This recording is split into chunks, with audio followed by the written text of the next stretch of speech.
तो बच्चों, कैसे हो आप सभी? आशा करती हूँ आप सभी स्वस्थ होंगे। चलिए आज की वर्कशीट शुरू करते हैं। आज दिनांक है 6 दिसंबर 2021। ऑडियो द्वारा दी गई वर्कशीट नंबर 126 करेंगे, जिसमें दो भाग आए हैं, भाग ए और भाग बी। ए भाग है हमारा हिंदी की कार्यपत्रिका का और भाग बी है हमारा आवर सराउंडिंग यानी हमारे आसपास जो पाठ्य पुस्तक है उसमें से। तो इसी वीडियो में आपको दोनों भाग कराए जाएंगे, बने रहिए वीडियो के अंत तक। पहले हम करते हैं भाग ए जो हिंदी की कार्यपत्रिका है और कक्षा 3 के लिए। यहाँ साथ में आप अपना सेक्शन लिखिए, ए बी या सी, जो भी आपका सेक्शन है। आज की हमारी वर्कशीट ये पाठ्यपुस्तक रिमझिम से ली गई है, जिसमें हम टॉपिक करेंगे अनुच्छेद लेखन यानी भाग 1। अनुच्छेद लेखन का भाग 1 करेंगे। यहाँ आपको अपना नाम और यहाँ पर अपनी शिक्षक या शिक्षिका का नाम लिखना है।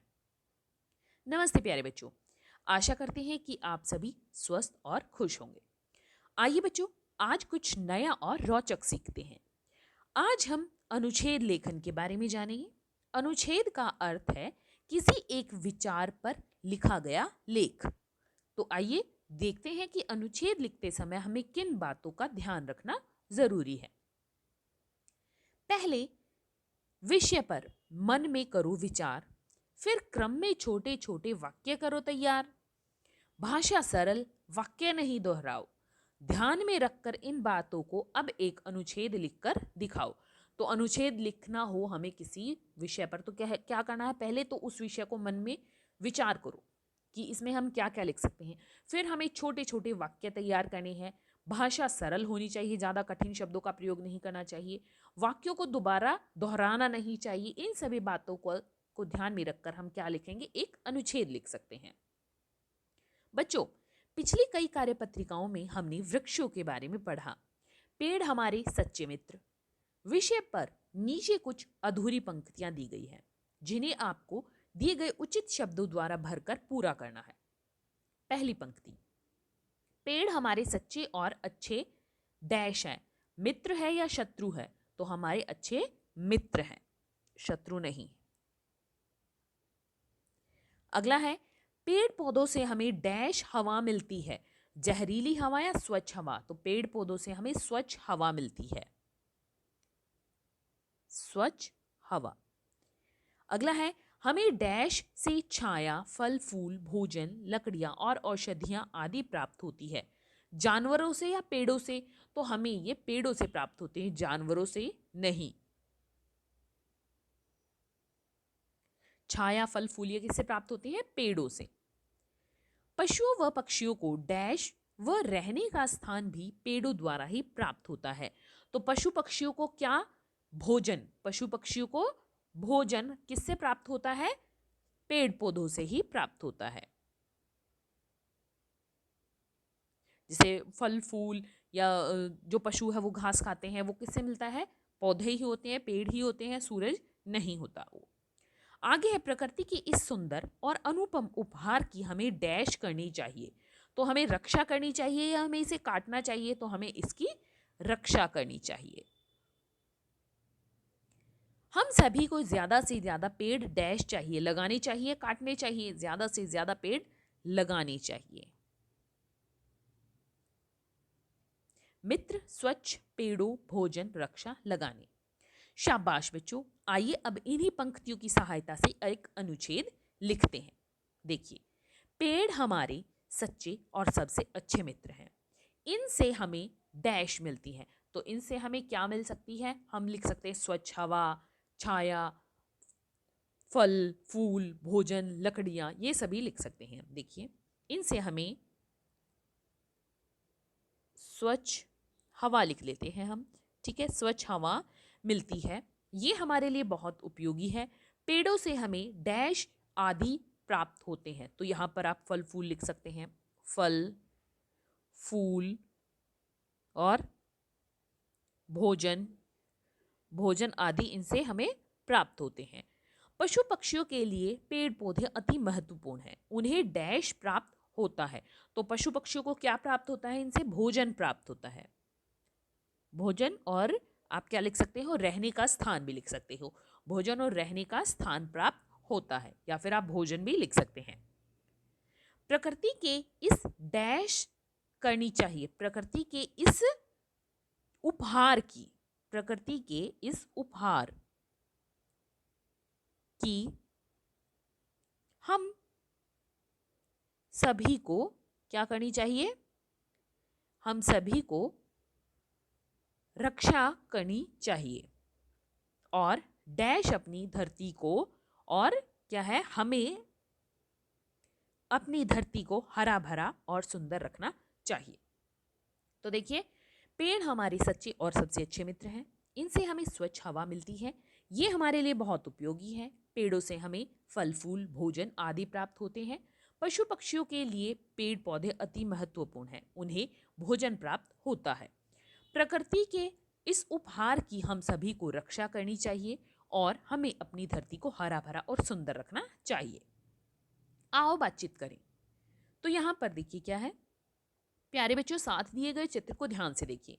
आपको क्या लगता है चित्र में दिख रहे जानवर क्या बातें कर रहे होंगे? अनुमान लगाकर उनके संवाद या बातचीत को ऊंची आवाज में बोलिए और अपनी कॉपी में लिखें। तो यहाँ पर हमें ऐसा लग रहा है जैसे एक ये सफेद खरगोश है और ये एक ये भूरे रंग का खरगोश है। तो क्या है, ये छोटा खरगोश कहता है, अरे इसका आप कोई भी नाम लिख दीजिए कि भूरू, तुम इसके पास मत जाओ, ये हाथी का दांत लग रहा है। तो फिर भूरा खरगोश कहता है, हाँ छोटू, हमें ये हाथी का दांत तो लग रहा है, तो चलो यहाँ से भाग चलते हैं, क्योंकि हाथी भी कहीं आसपास ही हो सकता है। आप यहाँ पर कोई और संवाद भी बना सकते हैं। अभिभावकों के लिए सुझाव है, मनुष्य अपने स्वार्थ के लिए लगातार पेड़ों को काट रहा है, जिससे प्रकृति का संतुलन बिगड़ रहा है। बच्चों से उन उपायों पर बात कीजिए जिससे वातावरण को स्वच्छ व संतुलित रखा जा सके, जैसे पेड़ लगाना, जल संरक्षण आदि। तो बच्चों, आपको कार्यपत्रिका मजेदार लगी ना? अब बताइए आज आपने क्या नया सीखा। आज का कोविड का मैसेज है, हमें अपने हाथों को साबुन व पानी से नियमित रूप से धोना चाहिए, तभी हम कोरोना से सुरक्षित रह सकते हैं। हिंदी की वर्कशीट यहीं पर खत्म होती है बेटा। अब देखते हैं ईवीएस की वर्कशीट। अब देखिए, ये है हमारी ईवीएस की worksheet 126B। EVS worksheet class 3 के लिए लुकिंग अराउंड जो हमारी टेक्स्ट बुक है उससे ली गई है। कौन सी यूनिट से? यूनिट 8 फ्लाइंग हाई से। यहाँ आपको अपना नेम और यहाँ अपनी टीचर का नेम फिल करना है। नमस्ते प्यारे बच्चों, हम आशा करते हैं कि आप सभी स्वस्थ और सुरक्षित होंगे। प्यारे बच्चों, क्या आपने कभी पक्षियों को चलते हुए या उड़ते हुए या अपनी गर्दन को घुमाते हुए देखा है? पक्षियों के शरीर की सभी बातें खास होती हैं। किसी के पंजे मजबूत होते हैं, किसी की गर्दन, तो किसी के पैर उन्हें तेज भागने में मदद करते हैं। सभी पक्षियों के रंग एक दूसरे से भिन्न होते हैं, लेकिन अधिकतर पक्षी 3 रंग में पाए जाते हैं, जैसे काला ब्लैक, स्लेटी ग्रे और भूरा ब्राउन। तो चलिए बच्चों, आज पक्षियों की इन्हीं विशेषताओं के बारे में जानते हैं। भाग 1। बच्चों, कुछ पक्षियों के चित्र आपको नीचे दिए गए हैं। इन पक्षियों की आवाजों को संकेत बॉक्स की सहायता से उनके नाम के साथ अपनी कॉपी में लिखो। तो देखिए, संकेत बॉक्स में हमें कौन कौन सी आवाज दी गई है? पिहू पिहू, कुहू कुहू, कुकड़ू कू, गुटरगू और काव काव। तो देखिए, यहाँ पर सबसे पहले क्या है? ये है, सबसे पहले हमें चित्र जो दिख रहा है वो किसका है? वो कौवे का है। तो कौवा कैसे बोलता है? काव काव। तो हम इससे मिला देते हैं। तो यहाँ पर आपको कैसे लिखना है कॉपी में? इस तरह से लिखना है, कौवा और उसके सामने काव काव। हर पक्षी की यहाँ पर नाम लिखना है, जैसे मुर्गा, कुकड़ू कू, मोर। इस तरह से आपको आवाज लिखनी है। देखिए, कौवा काव काव पहला। दूसरा है हमारा मुर्गा, तो कैसे बोलता है? कुकड़ू कू, इस तरह से। तीसरा है मोर, मोर कैसे बोलता है? पीहू पीहू। चौथा है हमारी कोयल, कोयल कैसे बोलती है? कोयल बोलती है कुहू कुहू। पांचवा है कबूतर, कबूतर कैसे बोलता है? गुटरगू गुटरगू। तो आपको ये इनके नाम के साथ लिखना है। आगे देखिए भाग 2। बच्चों, कुछ पक्षी अपनी विभिन्न विशेषताओं के कारण जाने जाते हैं। ऐसे ही कुछ पक्षियों के चित्र आपको नीचे दिए गए हैं। हर पक्षी का उसकी विशेषता के साथ मिलान कीजिए और अपनी कॉपी में लिखिए। तो देखिए, यहाँ पर पक्षी कौन कौन से हैं? बतख, उल्लू, शुतुरमुर्ग, तोता, गिद्ध। विशेषता क्या है? गर्दन घुमाना, मानव आवाज की नकल उतारना, ऊंचा उड़ना, चलना, तेज भागना। तो देखिए, जो बतख है, बतख किस लिए बतख में इनमें से कौन सी विशेषता है जो नीचे विशेषता दी गई है? बतख में क्या है इनमें से विशेषता? देखिए, बतख में है विशेषता कौन सी? चलना। बतख चल भी सकती है और पानी में तैर भी सकती है। दूसरा है उल्लू। उल्लू में क्या विशेषता है? उल्लू अपनी गर्दन चारों तरफ घुमा सकता है। फिर है शतुरमुर्ग। शतुरमुर्ग में क्या है? तेज भागना, बहुत तेज भाग सकता है शुतुरमुर्ग।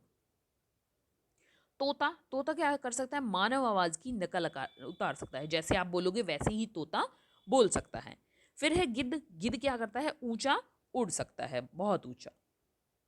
तो आपको किस तरह लिखने हैं? देखिए, बतख, बतख के सामने आप लिखेंगे चलना,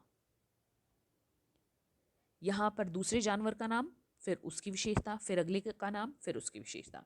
इस तरह से आपको ये सभी अपनी कॉपी में करने हैं।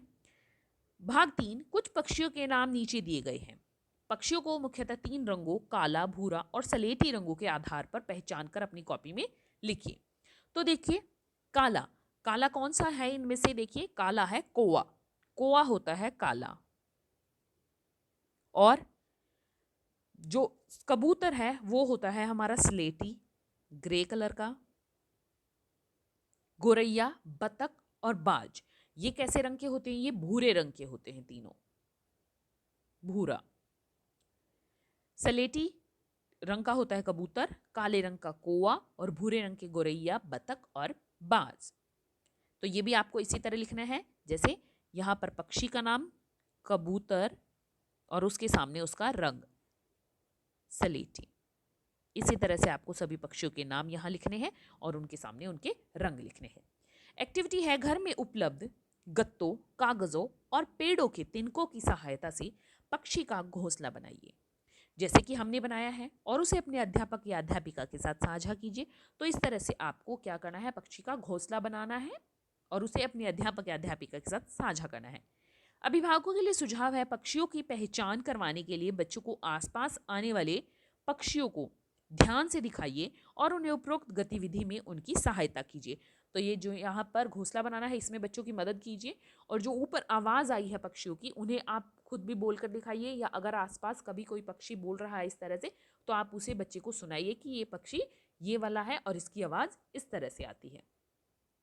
तो मुझे कमेंट सेक्शन में बताइए कि ऊपर जो पक्षियों की आवाज़ है उनमें से आपने कौन कौन से पक्षी की आवाज़ सुनी है। चलिए, आज का कोविड का मैसेज है कि हमें जब भी घर से बाहर निकलना है तो हमें सोशल डिस्टेंस मेंटेन रखना चाहिए, तभी हम कोरोना से सुरक्षित रह सकते हैं। आज की वर्कशीट यहीं पर खत्म होती है बेटा, फिर मिलते हैं एक नई वर्कशीट के साथ। तब तक के लिए अपना ध्यान रखना। धन्यवाद।